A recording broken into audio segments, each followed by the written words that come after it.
اللہ الرحمن الرحیم انا ارسلنا الیکم رسولا شاہدا علیکم کما ارسلنا الی فرعون رسولا فعصى فرعون الرسول فأخذناه أخذا وبيلا فكيف تتقون إن كفرتم يوما يجعل الولدان شيبا السماء منفطر به كان وعده مفعولا إن هذه تذكرة فمن شاء اتخذ إلى ربه سبيلا صدق اللہ مولانا العظیم۔ سورہ المزمل کے یہ پہلے رکوع کی اختتامی آیات ہیں۔ اللہ تعالیٰ نے ان آیات میں اب اہل مکہ کو توجہ دلائی ہے کہ جن کے سامنے نبی کریم صلی اللہ علیہ وسلم اللہ کے دین کی اشاعت فرما رہے تھے، اور اس سے پچھلی آیات میں رب کائنات نے نبی کریم صلی اللہ علیہ وسلم کو مخاطب کر کے فرمایا کہ اے اوڑھ لپیٹ کر سونے والے، رات کو نماز کے لیے کھڑے رہا کرو، آدھی رات یا اس سے کچھ کم و بیش، کیونکہ رات کا قیام جو ہے یہ قرآن کو صحیح طریقے سے پڑھنے کا بہترین وقت ہے، اور قرآن کو ٹھہر ٹھہر کر پڑھا کرو، اور اس کے ساتھ ساتھ کہ یہ ہم آپ پر ایک بھاری قول جو ہے وہ نازل کرنے والے ہیں۔ رات کو اٹھنا یقیناً نفس پر بہت بھاری ہے، لیکن نفس پر قابو پانے کے لیے بہت کارگر ہے۔ یہی آزمائش ہے ہماری کہ ہم اپنے آپ کو اپنے نفس کے تابع ہو کر زندگی بسر کرتے ہیں، یا نفس کو اللہ کی رضا کے تابع رکھ کر زندگی بسر کرتے ہیں۔ اللہ تعالیٰ نے ایک مقام پر اسی حوالے سے فرمایا کہ وَأَمَّا مَنْ خَافَ مَقَامَ رَبِّهِ، کہ جو شخص اپنے رب کے سامنے کھڑا ہونے سے ڈر گیا، وَنَهَى النَّفْسَ عَنِ الْهَوَىٰ، اور جس نے اپنے آپ کو اپنے نفس کی غلط خواہشات کی پیروی سے بچا کر رکھا جس نے، تو فرمایا فَإِنَّ الْجَنَّةَ هِيَ الْمَأْوَىٰ، تو جنت ہی اس کا ٹھکانہ ہے پھر اس کا، یعنی اپنے نفس کو بری خواہشات کی پیروی سے بچا کر رکھنا۔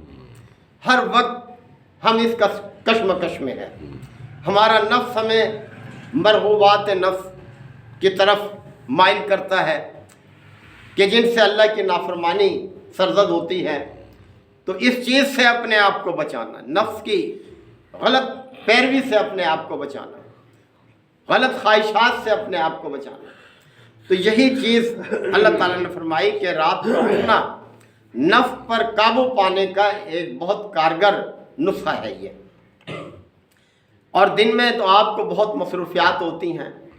رات کی عبادت اللہ کا تقرب حاصل کرنے کا بہترین ذریعہ ہے، اس لیے کہ اس میں کسی قسم کی کوئی ریاکاری نہیں ہے، بندہ ہے یا رب ہے، کوئی دیکھنے والا نہیں ہے۔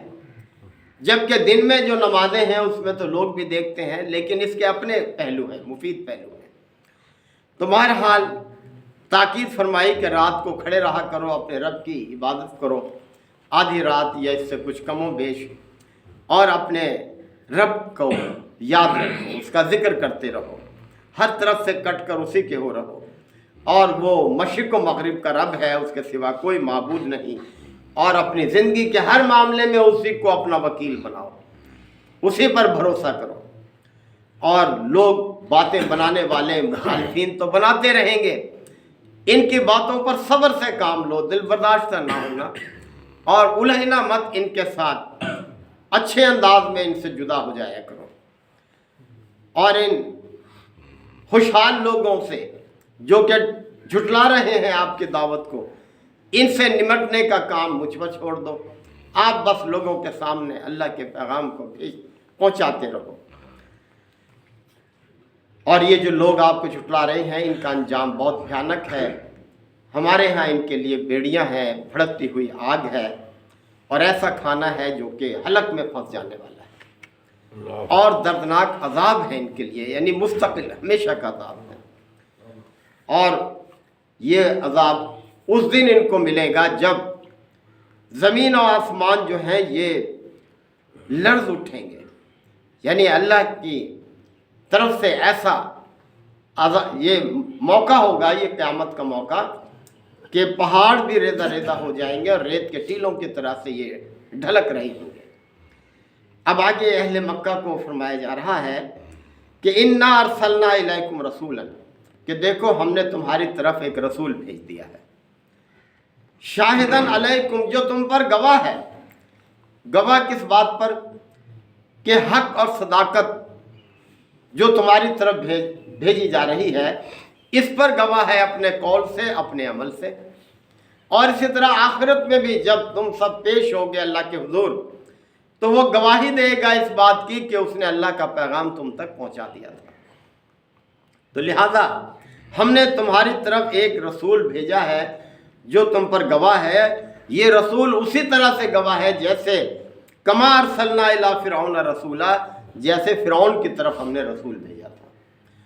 تو موسیٰ علیہ السلام نے بھی حق اور صداقت کو فرعون کے سامنے پیش کیا، اللہ کی نشانیوں کے ساتھ اس کے دربار میں گئے تھے، لیکن اس نے ماننے سے انکار کیا۔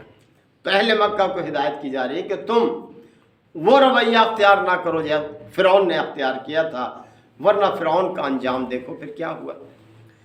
فعصا فرعون الرسول، فرعون نے رسول کی بات ماننے سے انکار کیا، ٹھکرا دیا اس کی دعوت کو۔ فاخذناہ اخذا وبیلا، تو پھر ہم نے اسے بڑے سخت طریقے سے پکڑ لیا، ایسی پکڑ کے وہ بچ نہ سکا پھر اس سے۔ یعنی دیکھو اپنے لاؤ لشکر سمیت کس طرح سے وہ سمندر میں غرق کر دیا گیا، اور کوئی چیز اسے بچا نہیں سکی اللہ کی پکڑ سے، اللہ کے عذاب سے۔ لہذا تم وہ رویہ اختیار نہ کرو اور دعوت کو قبول کرنے والے بن جاؤ۔ فَكَيْفَ تَتَّقُونَ، پس کیسے بچو گے تم؟ ان کفرتم، اگر تم نے انکار کر دیا۔ انکار کرنے والے تو کسی صورت میں نہیں بچ سکتے اللہ کے اس عذاب سے جو آخرت میں ان کو ملنے والا ہے۔ اور وہ دن یوم یجعل الولدان شیبا، وہ ایسا دن ہوگا کہ جو بچوں کو جوان بوڑھا کر دے گا، یعنی ایسا دن ہوگا، یعنی کیفیت اس کی یہ ہوگی کہ کوئی قوت کسی کی نہیں چلے گی، وہاں پر کوئی طاقت نہیں چلے گی، کوئی سفارش نہیں چلے گی، وہاں تو اعمال ہی کی کرنسی ہے۔ جو اچھے اعمال کے ساتھ حاضر ہوگا، اور اچھے اعمال یہی ہے کہ اللہ کی دعوت کو قبول کرو، اس کے مطابق زندگی بسر کرو، وہی کامیاب کرے گا۔ اور انکار کرنے والے تو مجرم کی حیثیت سے پیش ہوں گے اللہ کے حضور۔ السماء منفطر بھی، اور وہ دن ایسا ہوگا کہ آسمان بھی پھٹا جا رہا ہوگا اس کی ہولناکی سے، اس دن کی ہولناکی سے۔ کان وعدہ مفعولا، اور اللہ کا وعدہ تو پورا ہی ہو کر رہنا ہے، یعنی اللہ نے جو وعدے کیے ہیں اس میں کسی قسم کا کوئی شک نہیں ہے کہ وہ پورے نہ ہوں، یعنی ہر لحاظ سے اللہ اپنے وعدوں کا پابند ہے، اپنے وعدوں کو پورا کرے گا۔ ان ھذہ تذکرہ، اور یہ تو ایک نصیحت ہے، یعنی یہ قرآن مجید تمام انسانوں کے لیے ایک نصیحت ہے، ہدایت ہے، لوگوں کے لیے پیغام ہے، نجات کا پیغام ہے، روشنی ہے، دلوں کے لیے نور ہے، یعنی کتنے ہی پہلو ہیں، یہ شفا ہے، یہ یعنی جتنے بھی اخلاقی بیماریاں ہیں ان سب سے انسان کو نجات دلانے والا ہے یہ۔ اور تم دیکھ رہے ہو، یعنی اہل مکہ تم دیکھ رہے ہو کہ جن لوگوں نے اس کو قبول کر لیا ہے، اس پر عمل کرنے والے بن گئے ہیں، ان کی زندگیاں ہی بدل گئی ہیں، ان کی زندگیوں میں ایک انقلاب آ گیا ہے۔ فمن شاء اتخذ الی ربہ سبیلا، پس اب جس کا جی چاہے اپنے رب کی طرف جانے والا راستہ اختیار کر لے، یعنی کوئی زبردستی نہیں ہے، تمہارے سامنے وعدے کر دیے دونوں راستے، جیسے کہ سورہ بقرہ میں اللہ تعالیٰ نے فرمایا نا، کیا ہے لا اکراہ فی الدین، دین کو اختیار کرنے میں کوئی جبر نہیں ہے، جس کا جی چاہے قبول کر لے، جس کا جی چاہے انکار کر دے، اللہ نے کوئی جبر نہیں رکھا، دونوں راستے واضح کر دیے، دونوں کا انجام بھی واضح کر دیا۔ لہذا اب جو چاہو تم کرو۔ تو لا اکراہ فی الدین قد تبین الرشد من الغی، اللہ تعالیٰ نے ہدایت کو گمراہی پر واضح کر دیا ہے، بالکل واضح طور پر چھانٹ کے رکھ دیا ہے۔ تو یہ اب انسان کا اپنا اختیار ہے، بااختیار مخلوق ہے انسان کہ جس چیز کو چاہے اختیار کرے۔ اللہ تعالیٰ نے حجت تمام کی ہے بندوں کے سامنے، یعنی پوری طرح سے حق اور باطل کو واضح کر دیا ہے اپنے پیغمبروں کے ذریعے سے۔ اللہ تعالیٰ ہمیں بھی ہدایت کو اختیار کرنے کی، اس پر عمل کرنے کی توفیق عطا فرمائے۔ وآخر دعوانا الحمد للہ وکفی وسلام علی عبادہ الذین اصطفی۔ ربنا آتنا فی الدنیا حسنہ وفی الآخرۃ حسنہ وقنا عذاب النار وادخلنا الجنۃ مع الابرار یا عزیز یا غفار یا رب العالمین۔ اللہم انک عفو کریم تحب العفو فاعف عنا۔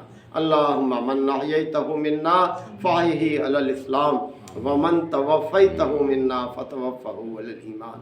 یا شافی الامراض اشف مرضانا و مرضى المسلمین، یا قاضی الحاجات اقض حاجاتنا و حاجات المسلمین۔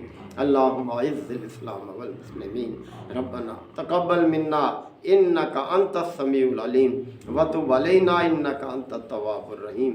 صلی اللہ تعالی علی خیر خلقہ محمد و آلہ و صحبہ اجمعین۔ شکر